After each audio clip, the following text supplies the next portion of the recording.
精神，大家精神啊！今日係要講呢個公招遇到天災，例如就係咁樣啦。大風大雨，一時唔落水，一落水就沖足個籠，導致到問題種種。咁今日點解要錄呢？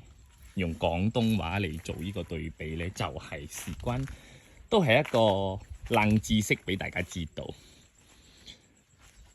公招點樣種法呢啲，你哋睇翻我前面噶啦。咁今日遇到呢個問題，想 update 大家嘅就係佢已經斷了，咁係咪冇得救呢？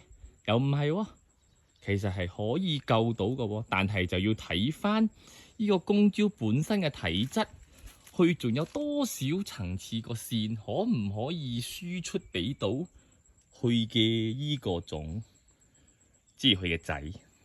簡單嚟講，依個就係母體，依個就係屋企嘅輸出，揾食架撐。咁就希望佢喺未來嘅呢20幾日，